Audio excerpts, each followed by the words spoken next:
All right, guys, so what metrics should I track to measure real growth in the business? This video could be broken out into literally an hour long, but we're gonna give you the segment here that's only a couple of minutes, right? 10 minutes, 15 minutes, whatever length it's gonna be to give you exactly what you need to track.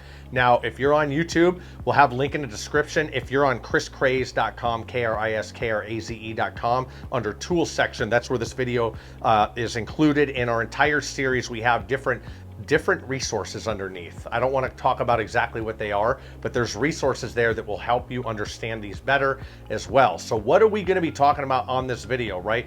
So we're basically talking about what truly indicates your growth in your business and that indicates a growing, healthy business beyond vanity metrics like likes or follows, or even revenue, right? Because what they say is revenue's vanity, profit is sanity. And the same thing applies for online, right? How much are people engaged with your content, and how much are they, if you're talking about social media, how much do they engage versus how much are they converting? Because likes and follows, I've seen 150 to 1.8 million subscribers or followers on channels. They have low engagement rate, low conversion rate, and ultimately it doesn't matter, right? It's a vanity metric.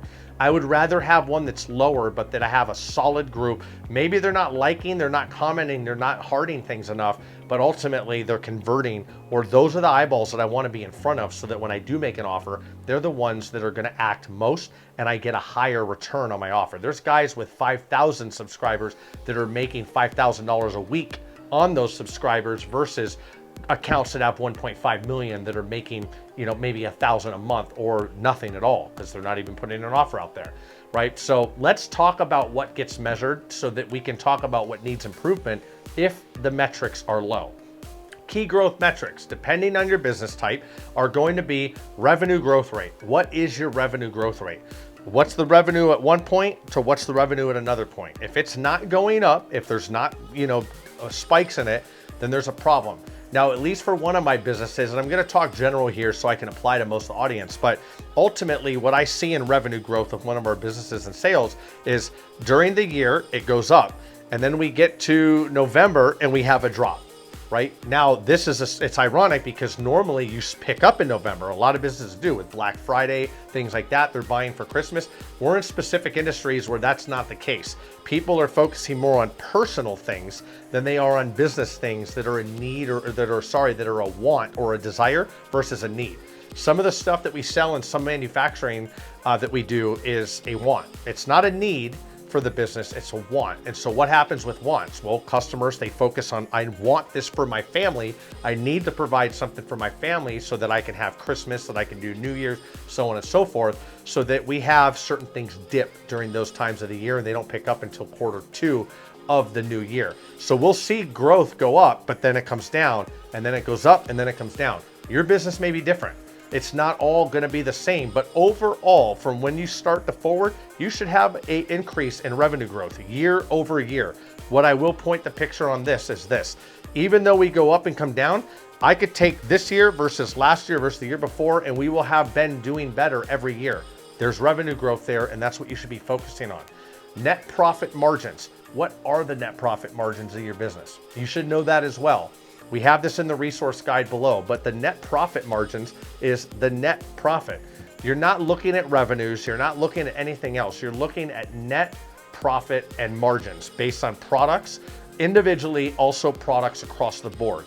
Because if your net profit margins aren't doing good enough, why are you even selling the product in the first place?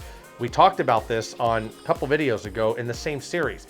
You can be doing great at revenue, but your profit is horrible. If you're selling something for $1,000 or $100, but it costs $99 to make, your margins are horrible.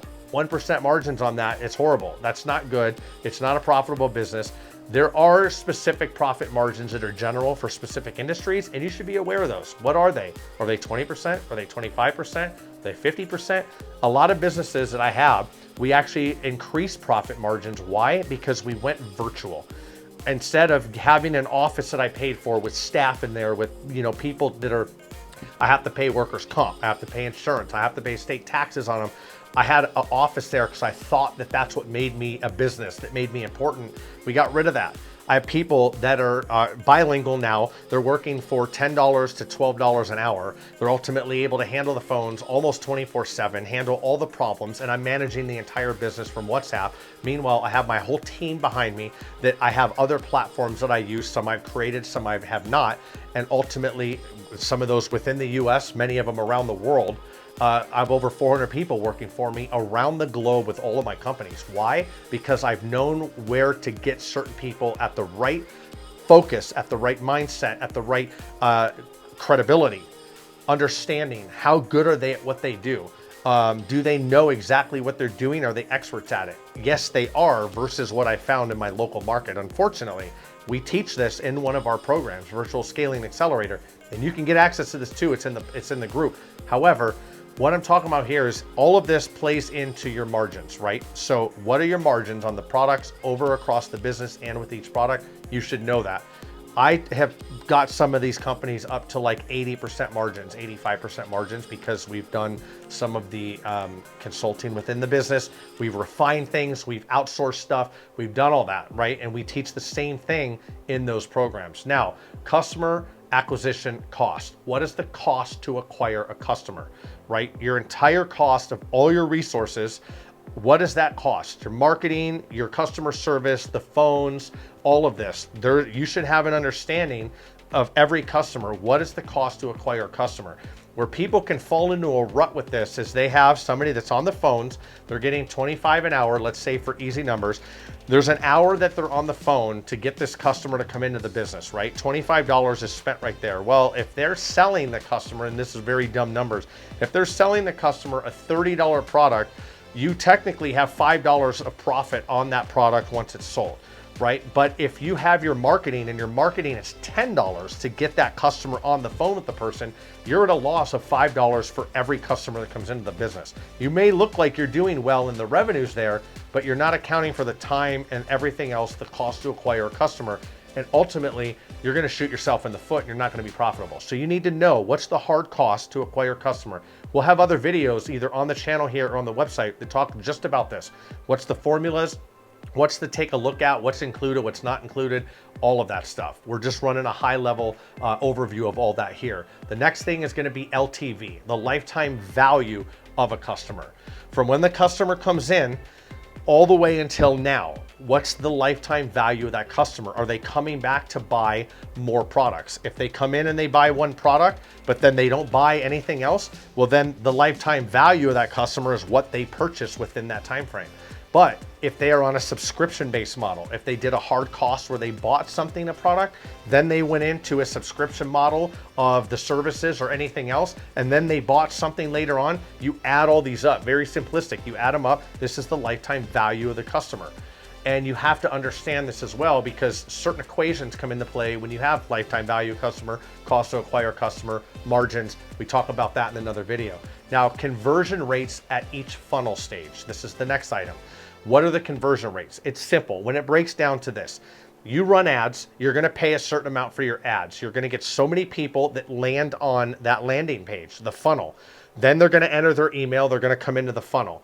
They're either going to take action on something or they're not. They're going to have an upsell or a downsell. They're going to take action or not. And they're going to work their way all the way through until they get to the end of the funnel and they become a customer and they bought something, right? Or they booked a call or whatever the outcome of that funnel is. Now, you can track all of these. There's ways to track this. Ironic, I just did a consulting call yesterday with somebody that talked about this, right? On the actual ad itself, there's things that you can do to refine the ad, the hook, the story, the offer. Are they watching it? Are they just not converting? Are they going onto the video, but they're watching and then they're just not clicking off? Are they not clicking on at all? These are all things. So you could tweak this to get more people to come onto the funnel. Then when you get them in the funnel, you can tweak anything from the ad all the way through the funnel. What are the different looks? A/B test, the different colors of the buttons, different images, different layouts. I mean, there's so many things that you can A/B test and consistently get better to optimize this. And so this is why you need to conversion rate and you need to understand the metrics and the conversion at every step of the way. You're going to have certain funnels that convert high up front, but they don't convert in the back end. You're going to have others that are just doing email collection. Those are the ones. They're going to convert high up front, but maybe they're not taking a purchase somewhere else. right? Maybe you have some that convert low here, but it's almost 100% conversion or a high percent conversion on the back end because it's consistent in how you structure that. Everything is different. So many things are different. There's so many ways to look at this. I'm trying to be general here so that you understand what to look at, what to track, and everything else. The next one's going to be customer retention rate. What is your customer retention rate, right? Are you churning a lot of customers? Are customers coming in? Are they staying in the business, or are you marketing to a lot of new customers and you have a lot of new customers coming in, they're making one or two purchases and then they're not in the business anymore? Your customer retention rate, there's a percentage on that, and you need to know that because that also plays in part to lifetime value of the customer. You'll see in other videos how all these metrics are linked. The churn rate, these are subscription, this is a subscription model, right? What's your churn rate of the customer? You bring new people in, they pay for a certain amount of months. When are they falling off? What's the churn rate, which is the churn from new customers to customers falling off? This is something that you need to understand as well, because this also plays into customer retention rate and, of course, the conversion rates for the funnel, lifetime value of the customer, and your cost to acquire a customer. These are all related, so you have to understand all of these. Now, the difference between leading indicators, so future focus versus lagging indicators, past focus.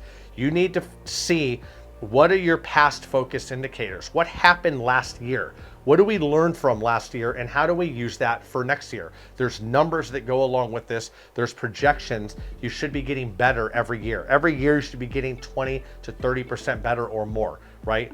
I say that, others can say different percentages, but every year you should be increasing. If you're doing better than you were last year, you're good, right? But if you're doing 1% better, you're not as good as you think you are. You need to improve. Now, beware of vanity metrics. We've talked about some of this. Ultimately, focus on the metrics that are tied to money and customers. The vanity metrics, anybody can say those. I've had a ton of people come to me and say, hey, we're doing $1 million a month in revenue. That's great. Well, if you're spending $900,000 for the cost of everything accumulated, including acquiring customer, marketing, all your products, your delivery, everything else, well, then your business is really only making $100,000 a month. It's not doing that well compared to other businesses. It could be doing $1 million a month, but they have 90% margins. You see the difference on that? So these are things to take consideration, to take an understanding on, and understand how to present this, how to frame this, but also what to look for in your business as well. So set up a simple dashboard, Excel, Google Data Studio, which is great, or other means. QuickBooks has one as well.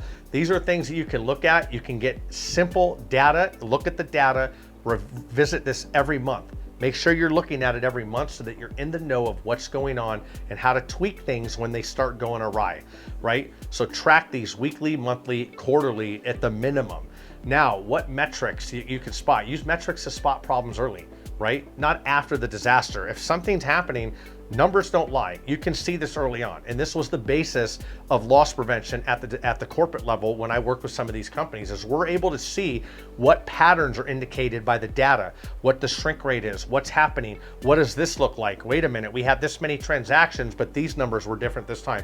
These are all things here that ultimately we need to take a look at, and we will be better at it. So the key takeaway is metrics aren't for bragging, they're for early warning systems and GPS to real growth. So that's what you should be focused on right there.